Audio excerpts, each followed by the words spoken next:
Hello, Francis. Hello, my love. We get to record another episode of Fixable. I love our weekly date. It's a good day.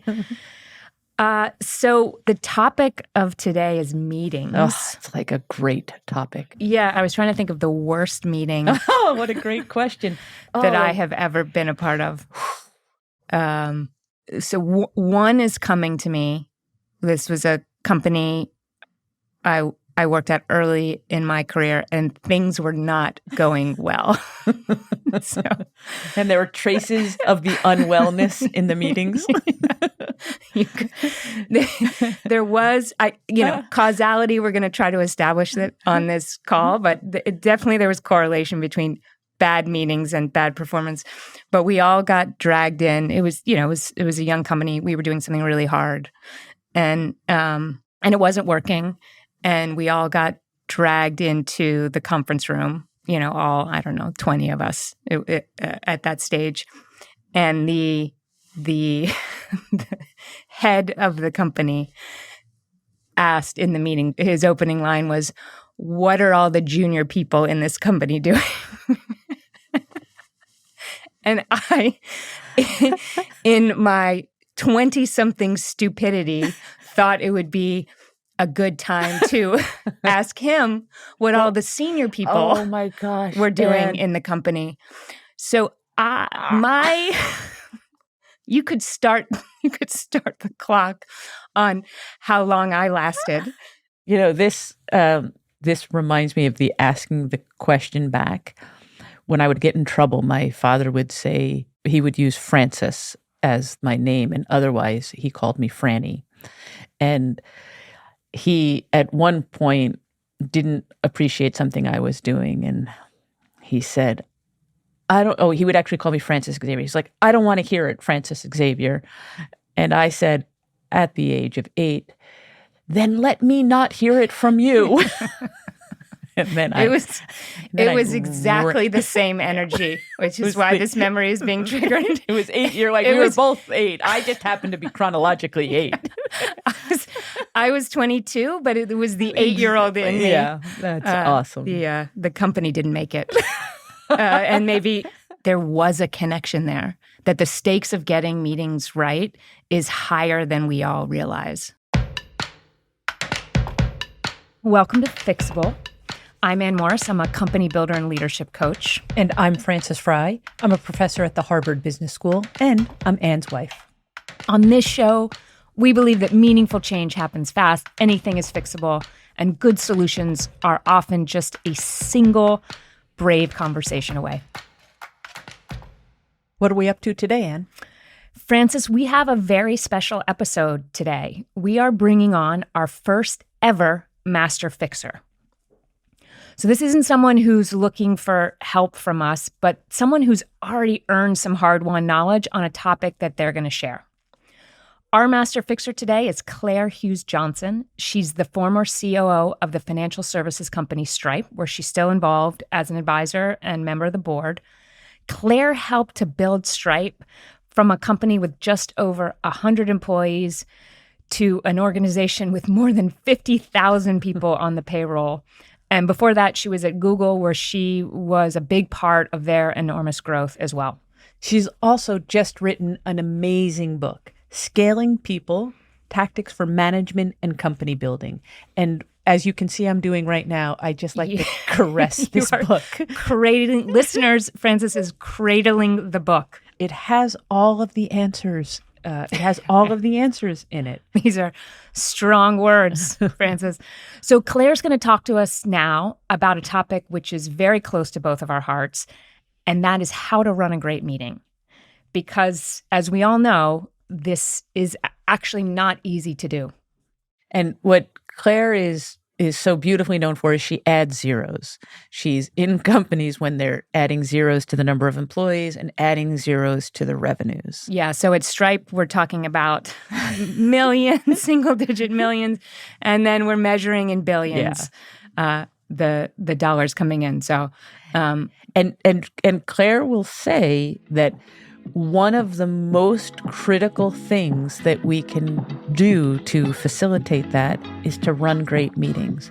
And for so many of us, that is such an elusive thing.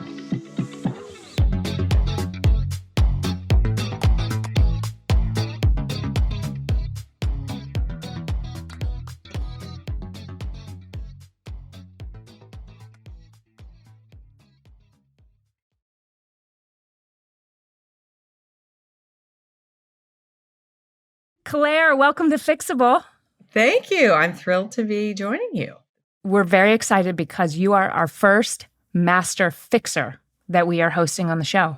Wow. Is that like you go from being an apprentice to a journeyman to some kind of master? I love it. I got promoted so rapidly in this organization. Thank you. Well, you knew management, so you got in there. All right. Well, we're going to get into it now. Today, we're on a mission to fix meetings, Frances. Before we dive in, I do want to give a little background on the current state of meeting affairs so people understand how big of an issue this really is. The first thing to know is that these days we are meeting more than ever before.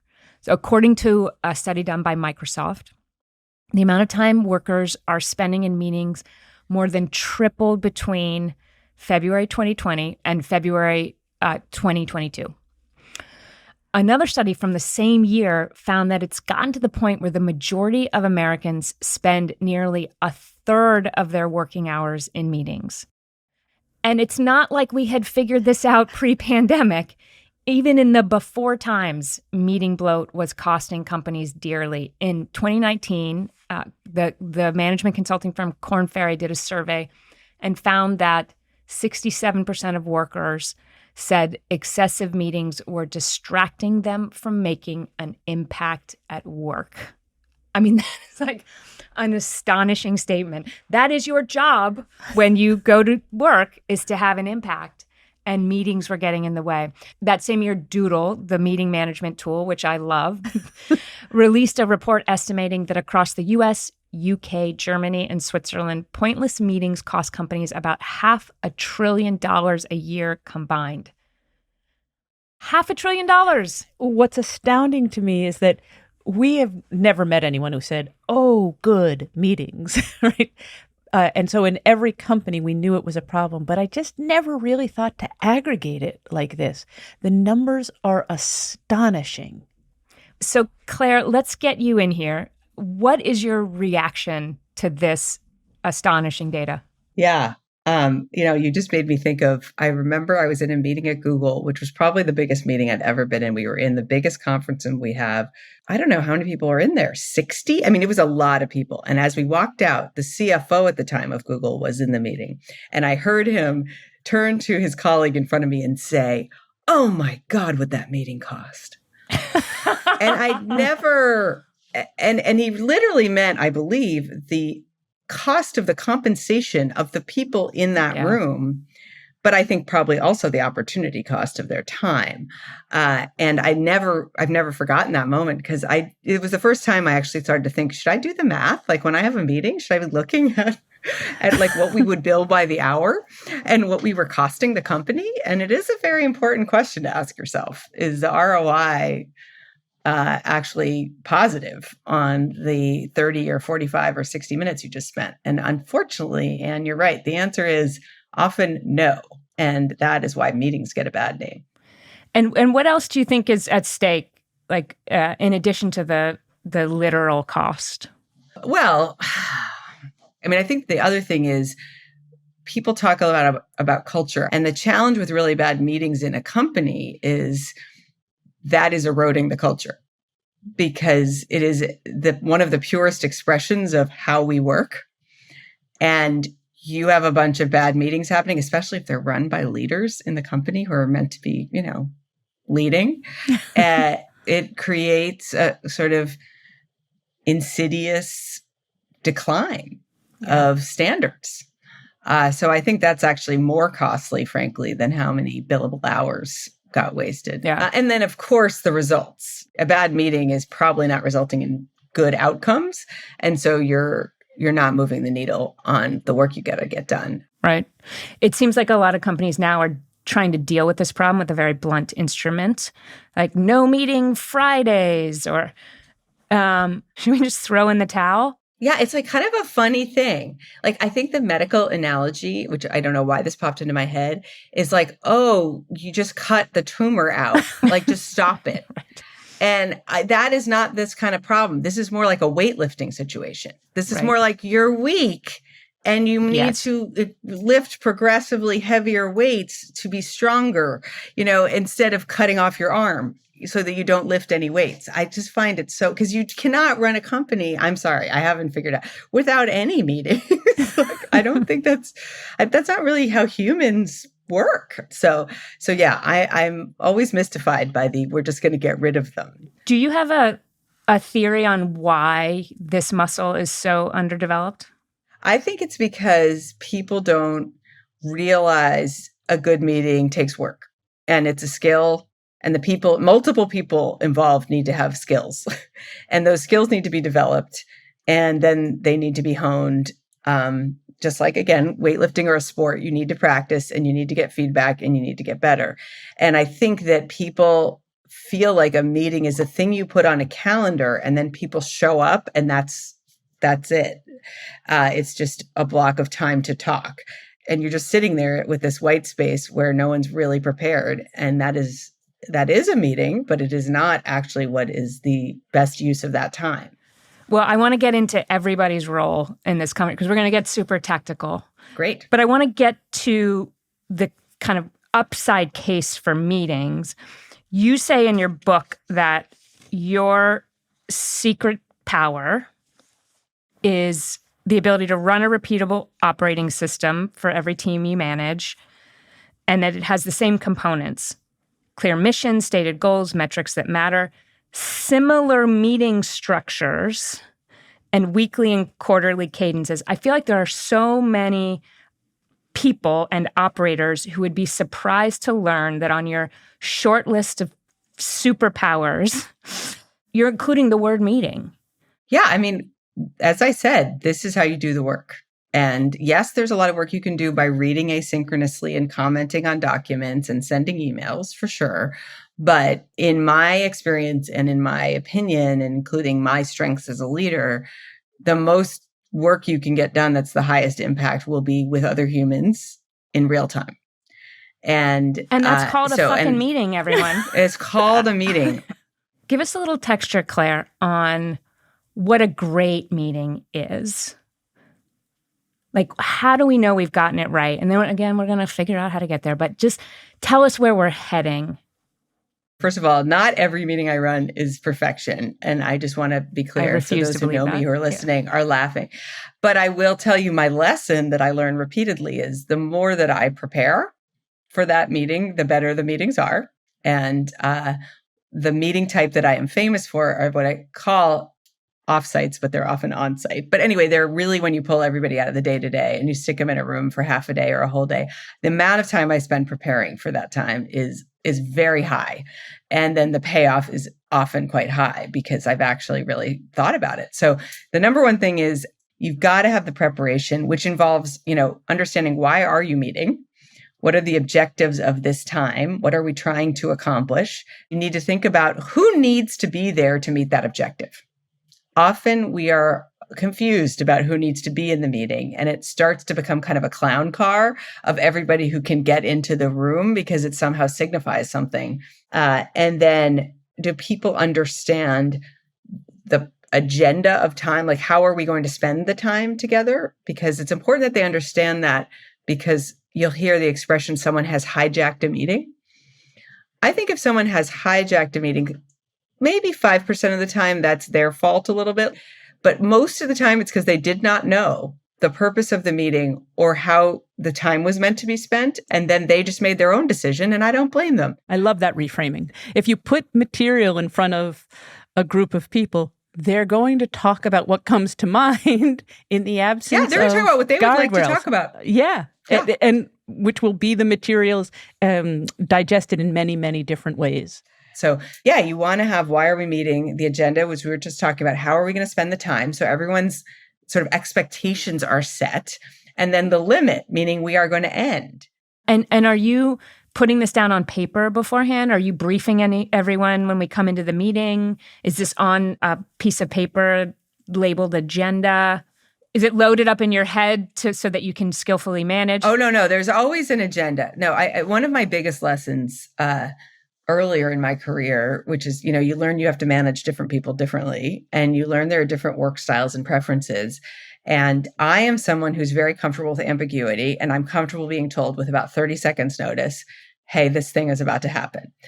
Frances, this is how Frances takes advantage of me sometimes. I'm like, all right, I'll just roll with it, But I, had some people on my teams who I noticed just didn't really perform optimally. And I went and I kind of was curious, and I said, tell me what's going on, or how could that have gone better? Or what happened? Often in a meeting, by the way. And they would say to me, I didn't get any material ahead of time, and I need to think, because they're often introverts, right? So extroverts talk to think, and introverts think to talk. And what I had been doing is basically being biased against my poor introverted team members by not giving them any thinking time prior to having to talk. And so what did they do? They just did not talk. And I don't blame them, because I didn't give them an agenda. I didn't give them the pre-read. They were in the moment having to react. And that is not comfortable for certain people's brains. Well, let's go to an adjacent topic, which is broadly running an inclusive meeting. So there's going to be a range of people in the room with different needs, different perspective, different levels, different life experiences, different relationships to the problem, and whatever else is on the agenda. How do you make sure that you are honoring those different needs and getting all of the voices that need to be weighing in on the conversation to be active? So I think it's actually a pretty Jedi level thing to have designed, architected the whole meeting, and then to facilitate it and be a participant, especially if there's a very important decision. And by the way, when I do all of it at once, which I have done, I am exhausted. I'm pretty high energy extrovert. I am exhausted because I have done 7 roles at once. I've been taking notes, running the meeting, making decisions, facilitating, making sure I'm inclusive. That is a lot to ask of one human. And so I'm really a big believer in being clear about not only is everyone's role in the meeting to be engaged and to participate in meeting the objective, and they should be there because they help meet the objective, but there can be roles. There can be a note taker. There can also be a facilitator, or something that I've heard called a process person. And this is a long-winded answer, Anne, to your question, which is I've seen it be actually pretty effective. And again, you have to publicly state this to give the person air cover, which is to say, I've asked Sarah to just really help observe the meeting, make sure that we're sticking to our objective, and also to observe participation and to pause the meeting and invite, if there's been people we've not heard from or people that she's noticed are trying to participate who are not seeming like they're getting the airtime. And you give this person permission to say, hey, we haven't heard from Anne yet. Anne, did you have an opinion on this decision we're making? Are you good? Not put Anne on the spot, but just make sure that everyone has had an opportunity to participate. It's a beautiful way to do it. In the times when I haven't divided up the job, and I'm going forward, because the exhaustion thing is real, but when I've been doing the multiple hats in one meeting, and we think of how to run an inclusive meeting, I try to explicitly seek difference. So what I do is, if we have a meeting, we're going to make a decision, and you call on the first person to, and whoever raises their hand gets to speak first. If I'm not careful and I just then call on the next person, chances are if the first person said A, the second person is going to say near A. And then the third person is going to say near A. So what I do is call on the first person, and after they speak, I've learned to say it in a pretty tight set of words. Can someone articulate a different point of view?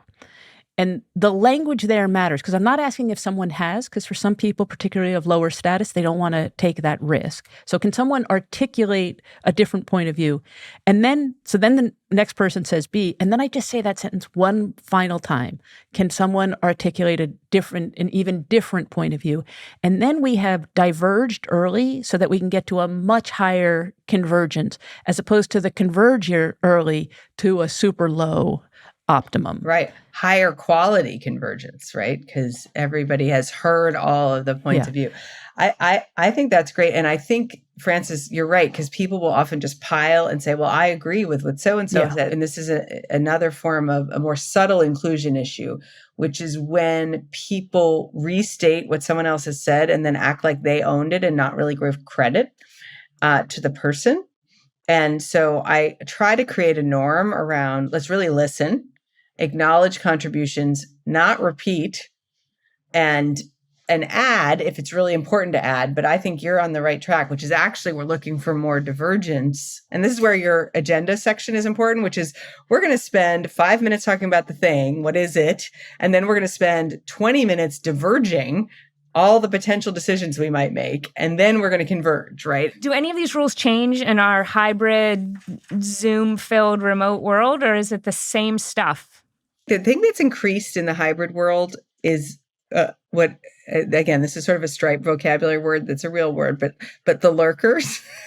But, there's a little bit more of people who are like, well, I think I might join. I'm just going to have my video off because I'm kind of like going to be in the background doing other stuff. But if I hear something interesting or my name, I might, de-lurk is what we call it at Stripe. I'm going to de-lurk, anyway. So I think that I would, again, more formalize that. Let me give an example. We have a meeting type that, we call it the fishbowl because we wanted to create a meeting where we'd be doing real work, often with the founders, on decisions and direction for a lot of more creative things in the company. And what we realized is it's not comfortable to have a lot of people actively in that meeting or either physically or on Zoom on their cameras talking about creation and design. But it's incredibly valuable for people to watch that in action.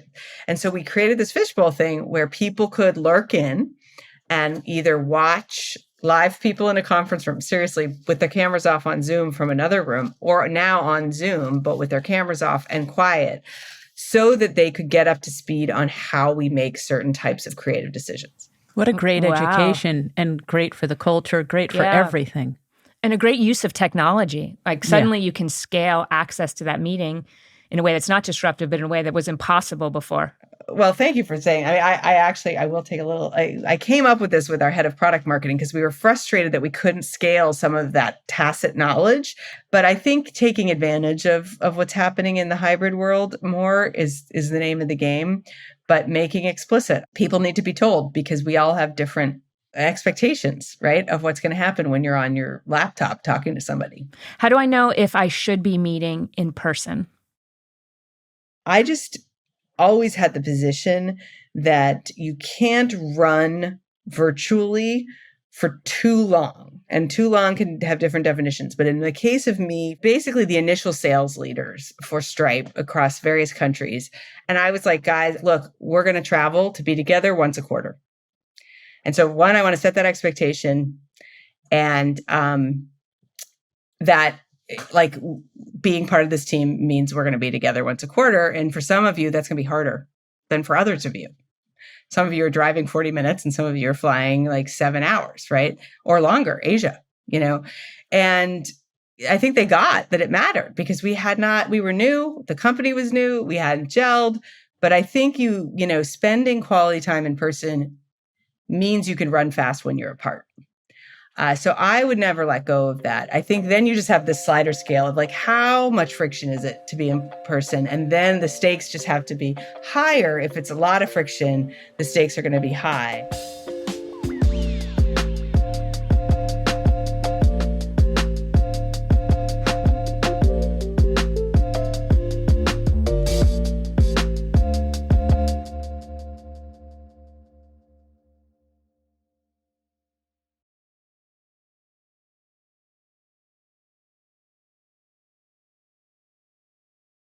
All right, we're going to do a quick lightning round. Claire, you ready? Yeah. How long should meetings be? the amount of time you need to meet your objective, but definitely don't be conservative about that. Be a little aggressive. So if you think it's going to take an hour to get to a decision, I would test yourself by trying to do it in 45 minutes. I love that. How much notice do people need for a meeting? Can I send an invitation the day of? I think if it is warranted, i.e., we have new information, it is urgent, people are actually quite forgiving. If it is not warranted, I think you need to give people at least a day's notice, but ideally more than that. So for a half a day meeting, how much would you prepare for a half a day meeting? So, I mean, it sort of depends on the context. But the first thing that popped into my mind is at least half the time. So if it's a 4-hour meeting, I probably spend 2 hours preparing for it. How do I gracefully decline a meeting? Basically, you say, from what I can tell about this meeting, I'm not required for the topic. If I'm wrong about that, please let me know, but I'm going to decline. By the way, you don't actually start a dialogue. You can just say, you let me know, but my default is no. And then if they want to come back to you and persuade you, fine. If I'm hosting a meeting, Claire, do I need to provide snacks? I think if you are hosting a long meeting and there are humans involved, humans are animals that need energy. And no, it's really wise to make sure people get up and stretch. I think it's a clean yes. I think it's a yes. I think you've got to feed the people something because you need them to be productive. You need them to get up and run around the room 3 times. You need them to eat a snack. You need them to have their bio breaks. But if you're not planning for normal human stuff to happen, you are not planning well. Love it. Last question. What's the best way to end a meeting? Well, you do a checkout, but first you'd remind everyone about the objective of the meeting. You want people to feel momentum. You want to remind them, hey, our objective was this, and we did this. If there's any action items that were generated, you want to remind people of the action items because I like people to know what they own and when they're due. And then you do want to make sure if there was a decision, everyone should know what's next. Everyone should know the next steps as you close the meeting. And then if bonus, you could do a checkout, which is I like to do like a 2-word checkout. As we're ending the meeting, 2 words for like what you're thinking, feeling right now. Because it gives you a little quick feedback, a little pulse check. Wait, let's just do it. Frances, quick checkout. 2 words. What are you feeling right now? Super happy. She's very literal. And what's your checkout? You can have 3 words if you want. This is a small meeting, so we have more time. I'm really energized. This feels accessible. I'm feeling a little bit of humility at my legacy of poor meeting management, that I feel like I hosted meetings where I wasn't really honoring the potential of the gathering. Remember how I started, Anne? Even I violate the rules of great meetings because it's so tempting. It's impossible to imagine Claire Hughes Johnson. But 2 words for you. Really encouraged. Not enough people talk about the tactics, like how you do things that seem basic, but are actually the bulk of what we all do together. And so I'm so glad that Fixable is confronting these topics. And I'm so appreciative to be invited to talk about meetings. Claire, this has selfishly been so much fun for us. Thank you for sharing. Fun for me too. So much of yourself and so much of your time. And any excuse to collaborate with you is just a delight. So thanks for joining us. We really appreciate it. I feel the same way. Thank you for letting me be your first master. And I hope, whatever our next master meeting is, I want in, and I'm happy to help run the meeting.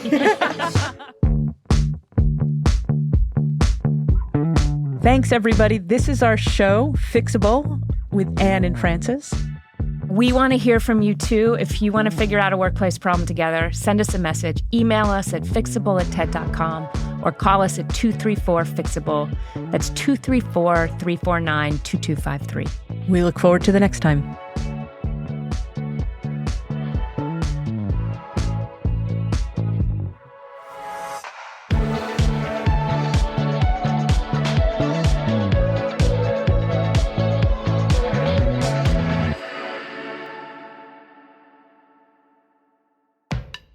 Fixable is brought to you by the TED Audio Collective. It's hosted by me, Frances Fry.